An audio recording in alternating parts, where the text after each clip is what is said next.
ধরুন আপনি রাস্তা থেকে হেঁটে আসছেন, এমন সময় দেখতে পেলেন পুড়ে যাওয়া দগ্ধ একটা জীবিত মেয়ে রাস্তায় পড়ে আছে। তখন ঠিক আপনার অবস্থা কেমন হবে বলুন তো? এমনই সাসপেন্স থ্রিলারে ভরপুর লোমহর্ষকর একটা গল্প নিয়ে হাজির হয়েছি, যেটা প্রত্যেকটা মিনিটে আপনাকে ভাবিয়ে তুলবে। আপনি বুঝতে পারবেন না চোখের পলকে এই গল্পটা কোথা থেকে কোথায় মোড় নিচ্ছে। চলুন তবে বেশি কথা না বাড়িয়ে গল্প শুরু করা যাক। শুরুতেই দুজন লোক বাসায় ফেরার সময় রাস্তার পাশে আগুনে পুড়ে যাওয়া জীবিত মেয়েকে রাস্তায় পড়ে থাকতে দেখে। তখনই তারা মেয়েটাকে সেখান থেকে দ্রুত সদর হসপিটালে নিয়ে আসে। যেহেতু এটা একটি পুড়ে যাওয়া অ্যাক্সিডেন্টাল কেস, তাই হসপিটাল কর্তৃপক্ষ পুলিশকে জানায়। দুর্ভাগ্যবশত ওই দিন হসপিটালে বার্ন ইউনিটের প্রধান ডাক্তার ছুটিতে ছিল। তারপর কোনো উপায় না পেয়ে হসপিটাল কর্তৃপক্ষ ডক্টর সাবরিনাকে কল করে। ডক্টর সাবরিনা হলেন বার্ন ইউনিটের একজন স্পেশাল ডক্টর। তবে একটা ভুলের কারণে তাকে হসপিটাল থেকে 6 মাসের জন্য সাসপেন্ড করা হয়েছে, যার কারণে সে এখন গ্রামে চলে গেছে। এরপর দেখা যায় পুলিশ হসপিটালে এসেছে, আর পুলিশ এসে ওই দুইজন ছেলেকে বিভিন্ন ধরনের জিজ্ঞাসাবাদ করতে থাকে। এরপর পুলিশ পড়ে যাওয়া মেয়েটার ব্যাগ সার্চ করে জানতে পারে তার নামও সাবরিনা, আর তার হাজবেন্ডের নাম শওকত। পেশায় তিনি একজন সাংবাদিক। কিছুক্ষণ পর ডক্টর সাবরিনা হসপিটালে আসে আর পুড়ে যাওয়া সাবরিনার হাতে ড্রেসিং শেষে ব্যান্ডেজ করে দেয়। এরপর অতীতের দৃশ্য দেখা যায়, যেখানে পুড়ে যাওয়া সাবরিনা ছাদে কাপড় রোদ দিচ্ছিল। এমন সময় পিছন থেকে বাড়িওয়ালা ছেলে এসে সাবরিনাকে বিভিন্ন কথা বলে বিরক্ত করতে থাকে, যে বিষয়টা সাবরিনা একটুও মেনে নিতে পারে না।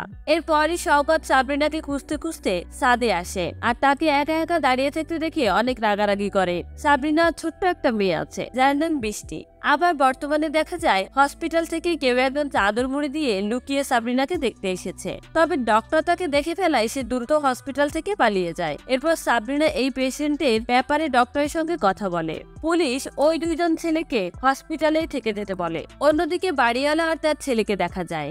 ওই ছেলেটা যে সাবরিনাকে ছাদে বিরক্ত করেছিল। সাবরিনার সাথে এই ঘটনা হওয়ার দিন বাড়িওয়ালার ছেলে বাড়িতে ছিল না, যার কারণে বাড়িওয়ালা তার ছেলেকে খুলনায় তার বোনের বাড়িতে পাঠিয়ে দেয়। এদিকে সাবরিনার পুড়ে যাওয়ার নিউজটি সব টিভি চ্যানেলে দেখাতে শুরু করে। তখন এই নিউজ দেখতে পায় বাহাদুর আর তার স্ত্রী। বাহাদুররা সাবরিনার যে ফ্ল্যাটে থাকতো সেই ফ্ল্যাটেই ভাড়া থাকতো। এরপর ডিবির দুইজন সিনিয়র অফিসারকে দেখা যায়, যারা সাবরিনার কেসটা তদন্ত করার জন্য হসপিটালে এসেছে। কিছুক্ষণ পর ডক্টর সাবরিনা পেশেন্ট সাবরিনার বেডে আসলে দেখতে পায় পেশেন্টের জ্ঞান ফিরেছে। তখন ডক্টর সাবরিনা তার সঙ্গে কথা বলে এবং কথা শেষে ডক্টর সাবরিনা সিনিয়র ডক্টরের সঙ্গে দেখা করে। তখন সিনিয়র ডক্টর তাকে জানায়, যেহেতু আপাতত হসপিটালে বার্ন ইউনিটের প্রধান ডক্টর ছুটিতে আছে, তাই তাকেই এই কেসটা পুরোপুরি হ্যান্ডেল করতে হবে। এরপরে ডিবি অফিসার ডক্টর সাবরিনার বাড়িতে তদন্তের জন্য আসে। অন্যদিকে সাবরিনার এই খবরটা শুনে শওকতের কলিগ অভি হসপিটালে সাবরিনাকে দেখতে আসে। তারা একই খবরের কাগজে কাজ করত। এদিকে বর্তমানে দেখা যায় একদিন শওকত সাহেব ফোনে কথা বলছিল। তখন সেখানে বাহাদুর সাহেব এসে বলে, কি হয়েছে? তখন শওকত বলে, আমাদের দিয়ে দিন রাত কাজ করায় ঠিকই, কিন্তু সময় মতো বেতন দেয় না। শওকত আরো বলে, প্রেসটা খুলতে পারলে এই চাকরি করতাম না। একথা শুনে বাহাদুর বলে, তোমাকে এই এলাকার সবাই চেনে জানে, তুমি চাইলেই তো তাদের কাছ থেকে টাকা এনে আমাদের বসের কাছে দিতে পারো। 6 মাস পরে 10% ইন্টারেস্ট সহ ফিরিয়ে দেওয়া হবে, এবং তুমি যতজন ক্লায়েন্টকে আনতে পারবে তাদের প্রত্যেকের কাছ থেকে 2% করে ইন্টারেস্ট পাবে। আবার বর্তমানে দেখা যায় সেই হসপিটালের সকল নার্স এবং সকল কর্মকর্তা একসঙ্গে বসে টিভি দেখছিল, আর ওইদিকে সাবরিনা বেডে শুয়ে শ্বাসকষ্টে ভুগছিল, কিন্তু তার কাছে কোনো নার্স ছিল না। তখন ডক্টর সাবরিনা এসে দেখতে পায় পেশেন্ট সাবরিনা শ্বাসকষ্টে ভুগছে। তখন ডক্টর সাবরিনা নার্স বলে চিৎকার করে ওঠে। এরপর পেশেন্ট সাবরিনাকে আইসিইউতে নিয়ে যাওয়ার সময় ডক্টর সাবরিনাকে কিছু একটা বলে। তারপর ডক্টর সাবরিনা এই হসপিটালের প্রধান ডক্টরের রুমে যায় এবং তাকে বিষয়টি খুলে বলে। মূলত সাবরিনাকে রেফ করা হয়েছিল। অন্যদিকে দেখা যায় শওকত হোসেন পলাতক থাকায় পুলিশ বাধ্য হয়ে তার নামে প্রধান আসামির মামলা করেছে। তখন ডক্টর সাবরিনা দুইজন টিবির পুলিশকে জানায় পেশেন্ট সাবরিনাকে রেফ করা হয়েছে। তখন জানা যায় সাবরিনা কোমায় চলে গেছে, তার আর কথা বলার মতো কোনো পরিস্থিতি নেই। তখন পুলিশ ডাক্তারকে বলে, আপনি আমাদেরকে আগে জানাতে পারতেন, যখন সে কোমায় চলে গেল তখনই কেন আপনি আমাদেরকে এই নিউজটা জানালেন?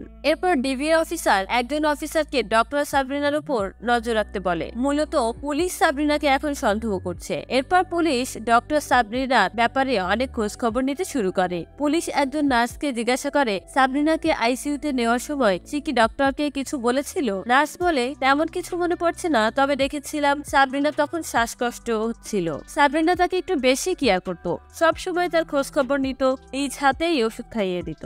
এদিকে মাঝ রাস্তায় সাবরিনার সঙ্গে অভির দেখা হয়। তখন সাবরিনা জিজ্ঞেস করে, আপনি শওকত হোসেনের সঙ্গে কতদিন যাবত কাজ করছেন? অভি বলে, প্রায় 4.5 বছর। শওকত ভাই খুবই ভালো মানুষ, সে এমন কাজ কখনোই করতে পারে না। এরপর সাবরিনা শওকত হোসেনের বাসায় এসে তার খোঁজ খবর নিতে থাকে। এখানে এসে সাবরিনা শওকত ও সাবরিনার ব্যাপারে বাহাদুর সাহেবের সাথে কথা বলে। সাবরিনা জিজ্ঞাসা করে তাদের সম্পর্ক কেমন ছিল। তখন বাহাদুর সাহেব বলে, তাদের ভিতরে দুজনের সম্পর্ক একদমই ভালো ছিল না, তারা সবসময় নিজেদের ভিতর ঝামেলা করত। এমনটা কোনো হাজবেন্ড ওয়াইফকে আমি এর আগে কখনো করতে দেখিনি। তো যাই হোক, সাবরিনা আবার হসপিটালে এসে সিনিয়র ডক্টরের সঙ্গে কথা বলে এবং জানায় সে সাবরিনার একটি পিবি টেস্ট করতে চায়, অর্থাৎ সে তার শারীরিক কন্ডিশন টেস্ট করে রাখতে চায়। কিন্তু সিনিয়র ডক্টর এমনটা করতে রাজি হয় না। তখন সাবরিনা সিনিয়র ডক্টরকে বারবার করে অনুরোধ করতে থাকে, বলে, আপনি জানেন 72 ঘন্টা পার হয়ে গেলে এই টেস্ট আর করা যাবে না। সে যে রেপ হয়েছে তা প্রমাণ করতে গেলে এই টেস্টটা করা খুবই জরুরি। তখন সিনিয়র ডাক্তার বলে, সেক্ষেত্রে পেশেন্টের বাড়ির লোকের অনুমতি ছাড়া আমরা কখনোই এই টেস্ট করাতে পারি না। এদিকে এফ হোসেন গ্রুপের ওনার ফারহাদ হোসেনকে মিডিয়ার সামনে তার পাওয়ার পয়েন্ট নিয়ে ইন্টারভিউ দিতে দেখা যায়। হঠাৎ করে সেখানে থাকা এক সাংবাদিক প্রশ্ন করে বলে, সাবরিনাকে যে পুড়িয়ে মারার চেষ্টা করা হয়েছে সেক্ষেত্রে আপনার মতামত কি? একথা শুনে ফারহাদ হোসেনের মুখটা বেশ ফ্যাকাশে হয়ে যায়, আর সে বলে, আশা করি সে তার সাথে হওয়া অন্যায়ের ন্যায় বিচার পাবে। আবার অতীতে দেখা যায় শওকত বাহাদুরের কথা মতো অন্যান্য লোকদের থেকে টাকা এনে বাহাদুরের বসের কাছে জমা দিয়েছে ডাবল লাভ পাওয়ার জন্য। এরপরই শওকত বাসায় এসে সাবরিনার হাতে অনেকগুলো টাকা তুলে দেয়। এতগুলো টাকা একসাথে দেখে সাবরিনা জিজ্ঞাসা করে, তুমি এতগুলো টাকা কোথায় পেলে? শওকত বলে, একটা জায়গায় ইনভেস্ট করেছি, সেখান থেকেই এই টাকাগুলো আসছে। আর যদি একবার প্রেসটা চালু করতে পারি তাহলে আমাদের আর কোনো অভাব থাকবে না, আর আমাদেরকে কখনোই পিছিয়ে ফিরে তাকাতে হবে না। আবার বর্তমানে দেখা যায় ডক্টর সাবরিনা তার হাতে গ্লাভস পরে তার প্রয়োজনীয় কেমিক্যাল রেডি করছে। সে এখন পেশেন্ট সাবরিনার টেস্ট করবে, অর্থাৎ সে অনুমতি ছাড়াই সিদ্ধান্ত নিয়েছে সাবরিনার টেস্ট করবে। বাহাদুর সাবরিনাকে দেখার জন্য হসপিটালে এসেছে, কিন্তু হসপিটালে পুলিশ ঘোরাঘুরি করতে দেখে বাহাদুর সাবরিনাকে না দেখেই ভয় পেয়ে এখান থেকে পালিয়ে যায়। অন্যদিকে ডক্টর সাবরিনা আর অভি দুজনকে কিছু একটা বিষয় নিয়ে আলোচনা করতে দেখা যায়। অভি বলে, বাহাদুর সাহেবকে আমার ঠিক সুবিধার মনে হয় না, আমার প্রথম থেকে ওনার উপর সন্দেহ, কারণ উনি প্রায় অফিসে এসে বিভিন্ন ধরনের লোক নিয়ে আসতো, আর যাদেরকে নিয়ে আসতো তাদেরকে দেখেও আমার কখনোই বেশ সুবিধার বলে মনে হয়নি। আবার মাঝে মাঝে দেখতাম শওকত ভাই বাহাদুরের সঙ্গে অফিসের বাইরে গিয়ে কথা বলতো। আবারও অতীতে বাহাদুর আর শওকতকে দেখানো হয়। একদিন বাহাদুর সাহেব শওকতকে বলছিল, আমাদের কোম্পানিতে একটা নতুন অফার চালু হয়েছে, যদি কেউ আমাদের কোম্পানিতে 10 লাখ টাকা ইনভেস্ট করে তাহলে 6 মাস পর তাকে ডাবল করে দেওয়া হবে। এ কথা শুনে শওকত বলে, আমার কাছে তো অত টাকা হবে না বাহাদুর ভাই। তখন বাহাদুর বলে, আরে আপনি মাত্র 5 লাখ টাকা দিয়েও এই অফারটা পেতে পারেন। তো যাই হোক, বর্তমানে দেখা যায় অভি লুকিয়ে লুকিয়ে বাহাদুরকে ফলো করছে। আর কিছু খোঁজ খবর নিয়ে কিছুক্ষণ পর অভি এসে সাবরিনাকে বলে, বাহাদুর এমন একটা কোম্পানির সঙ্গে জড়িত যেখানে মানুষ 10 লাখ টাকা ইনভেস্ট করলে 6 মাস পর সুদ সমেত তাকে ডবল করে দেওয়া হয়। এখানে শওকত সাহেবও ইনভেস্ট করেছিল। বর্তমানে এই কোম্পানিটি আর নেই, 1 বছর আগেই গায়েব হয়ে গেছে, অর্থাৎ শওকত সাহেব এই কোম্পানি থেকে ধরা খেয়েছে। এছাড়াও অফিসের ফাইলপত্র ঘাটাঘাটি করে দেখছিলাম শওকত সাহেব একটা ফাইল বানিয়েছে যেটা ড্রাগ সিন্ডিকেট রিলেটেড, কিন্তু সেই রিপোর্টটি আমাদের পেপারে ছাপানো হয়নি। এই রিপোর্টে দেখলাম সাব্বিরের নামও আছে। এই রিপোর্ট করার সময় সাব্বিরকে খুলনায় পাঠানো হয়েছিল। সাব্বির হলো শওকতের বাড়িওয়ালার ছেলে, ওই যে গল্পের শুরুতেই আমরা যাকে দেখেছিলাম। অভি আরো বলে, সাবরিনা ভাবির অ্যাক্সিডেন্ট হওয়ার 2 সপ্তাহ আগে সাব্বির এলাকাতে এসেছে, এখন বর্তমানে সে এলাকাতেই আছে। আমার সাব্বিরের উপরেও খুব সন্দেহ হয়। এদিকে অতীতে আবার দেখা যায় শওকত বাহাদুরের কথা মতো 5 লাখ টাকা তার হাতে তুলে দেয়। এরপর বর্তমানে ডক্টর সাবরিনা পেশেন্ট সাবরিনার বাড়িতে এসে সবকিছু খোঁজাখুঁজি করতে থাকে। পেশেন্ট সাবরিনার বাড়িতে তার নানুর ঠিকানা পায়। এরপর সে সাবরিনার ব্যাপারে খোঁজ খবর নিতে তার নানুর বাড়ির উদ্দেশ্যে রওনা হয় এবং তার নানুর বাড়িতে এসে জানতে পারে সাবরিনা 6 মাস আগে এখানে এসেছিল আর একটি জমির কাগজ নিয়ে এখান থেকে চলে যায়। অন্যদিকে ফ্ল্যাশব্যাকে দেখা যায় পাওনাদাররা শওকতকে টাকার জন্য চাপ দিতে শুরু করে, যার কারণে শওকত এক পর্যায়ে নিরুপায় হয়ে বাহাদুরকে বলে, ভাই আমার লাভের টাকার দরকার নাই, আমাকে আমার মূল টাকা ফিরিয়ে দেন, পাওনাদারের হাত থেকে অন্তত আমি রিহাই পেতে চাই। তখন বাহাদুর বলে, আমি তোমার টাকাটা অন্য একটা স্কিমে ঢুকিয়ে দিয়েছি, কিছুদিন পরেই টাকাটা তুমি পেয়ে যাবে, তাও ডাবল প্রফিট সহ, আর অল্প কিছুদিন অপেক্ষা করো। তবুও শওকত এই বিষয়টা নিয়ে অনেক চিন্তিত হয়ে পড়ে। শওকতকে এই অবস্থায় দেখে সাবরিনা জিজ্ঞাসা করে, তোমার কি হয়েছে? শওকত বলে, আমি চাকরি ছেড়ে দিয়েছি, একটা জায়গায় অনেকগুলো টাকা ইনভেস্ট ইনভেস্ট করেছিলাম সেখান থেকেও এখন আর টাকা পাচ্ছি না। এদিকে পাওনাদাররা প্রতিনিয়ত টাকার জন্য চাপ দিচ্ছে, কি করব কোনো কিছুই বুঝে উঠতে পারছি না। তখন সাবরিনা আর কোনো উপায় না পেয়ে তার নানু বাড়ি তার নামের কিছু জায়গা আছে, সেই জায়গাটুকু বিক্রি করে টাকা এনে শওকতকে দিবে। এই কথাটা শওকতকে জানালে শওকত অনেক রিকোয়েস্ট করে টাকা এনে দেওয়ার জন্য। এদিকে ডক্টর সাবরিনা ভূমি অফিসে আসে এবং সেখানে এসে অফিসারকে সাবরিনার একটা ছবি দেখিয়ে বলে সে কখনো এখানে এসেছিল কিনা। অফিসার সাথে সাথেই বলে আমি ওনাকে চিনি না, আর কখনো উনি আমাদের অফিসে আসেননি, তাছাড়া উনাকে কখনো দেখেছি বলে মনে পড়ছে না। এরপর অতীতে দেখা যায় সাবরিনা ফাহাদ হোসেনের সঙ্গে তার বাড়িতে দেখা করতে এসেছে এবং ফাহাদকে বলে আপনার লোকেরা ভুল করে আমার নানুর জায়গা দখল করে নিয়ে প্রজেক্টের সাথে মিলিয়ে ফেলেছে। এ কথা শুনে ফাহাদ বলে আপনার কোথাও ভুল হচ্ছে, ওই জমিটা আমার। সাবরিনা বলে আপনার কোথাও ভুল হচ্ছে, আমার কাছে সঠিক কাগজপত্র আছে। তখন ফাহাদ হোসেন একটু হেসে বলে ওরকম ভুয়া কাগজ 10 মিনিটে বানিয়ে আনা যায়। এ কথা শুনে সাবরিনা হতাশ হয়ে সেখান থেকে ফিরে আসে আর কি করবে সেটা চিন্তা করতে থাকে। বর্তমানে দেখা যায় অভি ভূমি অফিসের দপ্তরের সাহায্যে ভিতরে এসে বিভিন্ন কাগজপত্র খোঁজাখুঁজি করতে থাকে আর একটি প্রয়োজনীয় কাগজ সঙ্গে নিয়ে ডক্টর সাবরিনার সঙ্গে দেখা করে আর বলে যেটার জন্য আপনি ভূমি অফিসে গিয়েছিলেন সেটা এইটা, সাবরিনা ভূমির দলিল। তখন সাবরিনা বলে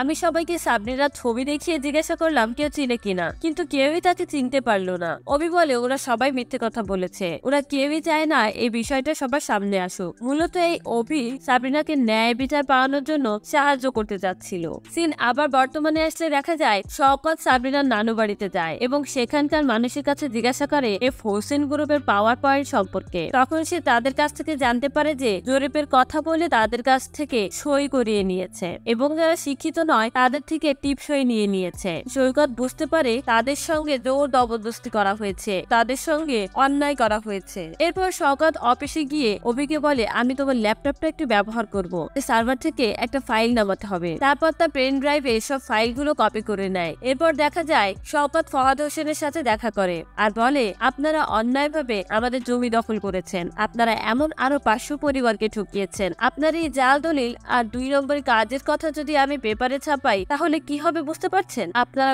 ঘোর বিপদে পড়ে যাবেন, যার ফলে আপনাদের পাওয়ার পয়েন্টের প্রজেক্টের কাজ হাতছাড়াও হতে পারে। এসব কথা শুনে ফাহাদ বেশ ভয় পেয়ে যায় আর সে শওকতকে বলে আপনি কি চান। ওই দিন রাতে হঠাৎ করে সাবরিনার ফোনে একটা কল আসে আর তাকে বলা হয় আপনার স্বামীর অ্যাক্সিডেন্ট হয়েছে। এ কথা জানতে পেরে সাবরিনা তড়িঘড়ি করে বেরিয়ে পড়ে। সাবরিনা বাড়ি থেকে বেরোনোর সময় তার পেছনে সাব্বিরকে দেখা যায়। আবার অতীতে দেখা যায় একদিন সাবরিনা শওকতকে বলে আমাদের উকিলের সঙ্গে দেখা করা উচিত। তখন শওকত বলে আমরা এই কোটিপতিদের সঙ্গে লড়াই করে কখনোই জিততে পারবো না, তার চেয়ে বরং ওরা খুশি মনে যা দিচ্ছে তাই নিয়ে নেওয়াটা বুদ্ধিমানের কাজ। সাবরিনা বলে তুমি কি বলতে চাও? তখন শওকত বলে ওরা আমাদের ওই জমি যে টাকা দাম তার ডাবল টাকা দিয়ে দেবে বলেছে, খামোখা কেন ওদের সঙ্গে ঝামেলা করতে যাব। সাবরিনা বলে তুমি যেটা করছো সেটা ভালো হচ্ছে না, ওরা অন্যায় ভাবে আমাদেরকে ঠকাচ্ছে আর তুমিও সেই অন্যায়ের সঙ্গে আপোষ করে নিচ্ছ। এ কথা বলতেই শওকত রেগে গিয়ে সাবরিনাকে একটা চড় মারে আর তখন সাবরিনা আর কোনো কথা না বলে এখান থেকে চলে যায়। এদিকে ফাহাদ হোসেনের বাড়িতে বেশ বড় সড়ো একটা পার্টির আয়োজন করা হয়েছে। এখানে শওকত এসে ফাহাদের সঙ্গে দেখা করে। তখন ফাহাদ বলে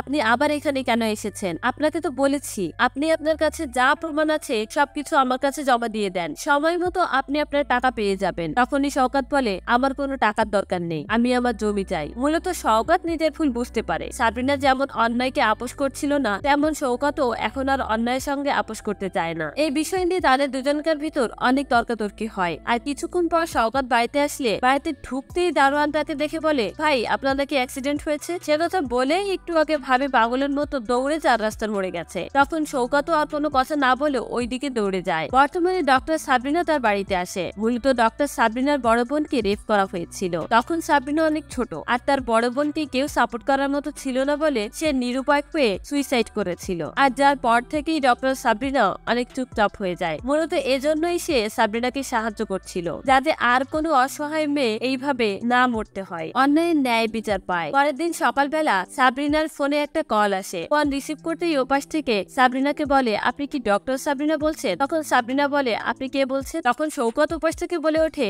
আমি আপনার পেশেন্ট সাবরিনার হাজবেন্ড শওকত বলছি, আমি আপনার সঙ্গে একটু কথা বলতে চাই, কিন্তু এই কথাগুলো ফোনে বলা যাবে না। যদি আপনি আমার সঙ্গে দেখা করেন তাহলে আপনাকে সরাসরি কথাগুলো বলতে চাই। এ কথা বলেই শওকত ফোন রেখে দেয়। এমন সময় দেখা যায় তার সামনে ফাহাদ হোসেন দাঁড়িয়ে আছে। মূলত এই ফোন কলটা প্ল্যান করে ডক্টর সাবরিনাকে ফাঁসানোর জন্য করানো হয়েছে। এখানে এই সিরিজের সবচেয়ে বড় টুইস্ট রিভিল হয়। শওকত ফাহাদকে বলে, আমি আপনার কথা মতো সব কাজ করে দিয়েছি, এখন আমাকে যেতে দেন প্লিজ। কিন্তু ফাহাদ হোসেন শওকতকে ছাড়ে না, বরং কল করে পুলিশকে আসতে বলে, সেই সাথে মিডিয়ার লোকজনকেও ডেকে নেয়। অন্যদিকে ডক্টর সাবরিনা শওকতের সঙ্গে দেখা করার জন্য বেরিয়ে পড়ে। এমন সময় টিভিতে দেখা যায় মিডিয়ার লোকজন নিউজ করছে পুলিশের হাতে পালাতে গিয়ে শওকত নিহত হয়েছে। সেই সাথে পুলিশ শওকতের ফোন উদ্ধার করে জানতে পেরেছে শওকতের ফোন থেকে শেষবার যার সঙ্গে কথা বলেছে সেও এই কেসের সঙ্গে ইনভলভ আছে, আর পুলিশও তাকে এখন খুঁজছে। অর্থাৎ সুকৌশলে ডক্টর সাবরিনাকে ফাঁসানো হয়েছে। ডক্টর সাবরিনা উপকার করতে গিয়ে নিজেই মিথ্যা কেসে ফেসে গেছে। সাবরিনার যে গাড়ি নিয়ে শওকতের সঙ্গে দেখা করতে আসছিল,